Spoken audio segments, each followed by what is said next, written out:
At this time last year, Purdue was just left to wonder what if after being only the second ever 1 seed to lose to a 16 seed. But fast forward to Sunday, and Purdue's spirits are a little bit brighter with a bunch of this stuff flying over their heads. And by the end of this week, trying us open, they're going to be bringing back this fancy piece of hardware back to Steuben County and the rest of Northeast Indiana. It's been a whirlwind of the last 3.5 months for you since you were introduced as the head coach. What have the last few months look like as you get settled in here to Fort Wayne? Somebody better cue the Jaws scene because the Tiger Sharks are bound for Indy. Joining me, we got Justin Updegraft, Bluffton's head swimming coach. And Coach, when you got those final scores and realized you got a sectional championship for the first time, what was going through your head?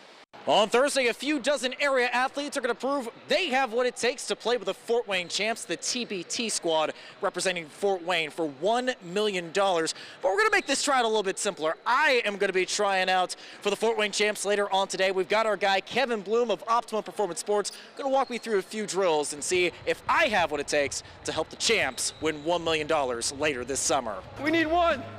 Knock it down. Cash, good. From 0-2 to the two-way state championship. Yeah, many were writing off this Bishop Luers football program at the start of the year, but lo and behold, the Knights just one win away from capturing their 12th state title and their first since 2012.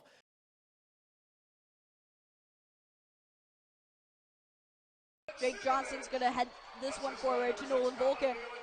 And Volkin's going to shoot, and they score! Forward Govin's goal. From the legendary Bob Chase to current play-by-play announcer Shane Albarani, there's been an exclusive club of those who have called a Comets game, but that list grew over the weekend, with Fiona Quinn making history in Indianapolis. With Albarani recovering from a sore throat, the broadcaster handing over the headset to Quinn last Saturday. Now, the Wayne High School grad becoming the first woman to call a Comets game in the franchise's 72-year history. It's just it's so inspiring to be here. I'm so thankful I'm here, and I'm just hoping to make everyone in Fort Wayne proud. After 3 years working behind the scenes for the Comets, Fiona Quinn getting the chance to chime in as an analyst for home games this season. But on Saturday morning, Quinn raced down to Indianapolis to help out an ailing Shane Albarani.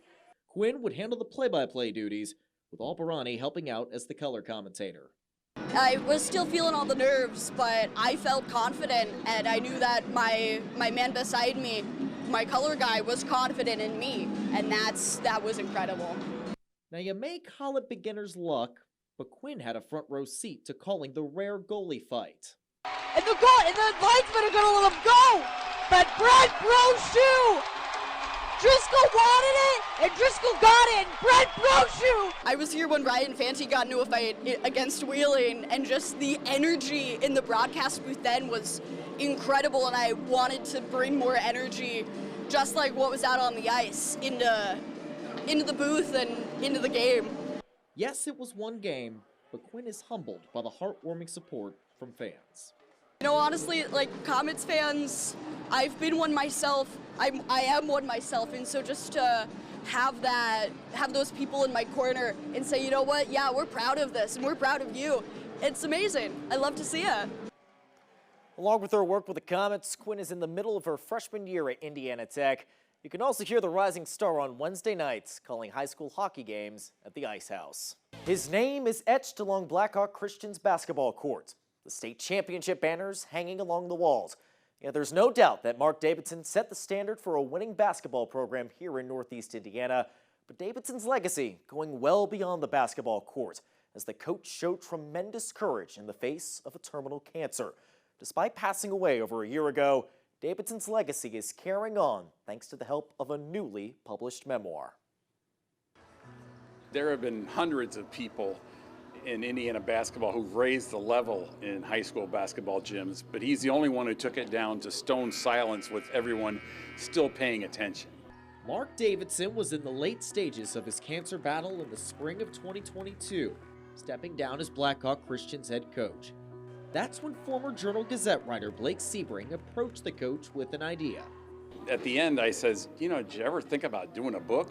And he winked at me and he says, well, you better hurry. Mark just had said, like, as long as he was given a platform, he was going to not be quiet and he was going to just share the hope that he had and just all that God had brought him through.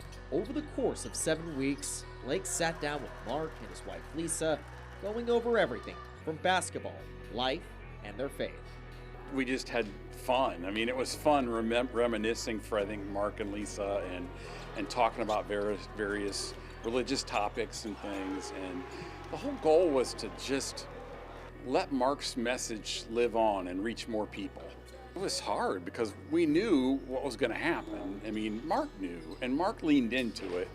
So we kind of got some strength from him during the process, but it was still very, very hard. Sebring's last visit with the Davidsons was on May 5th, 2022. Mark passed away 4 days later.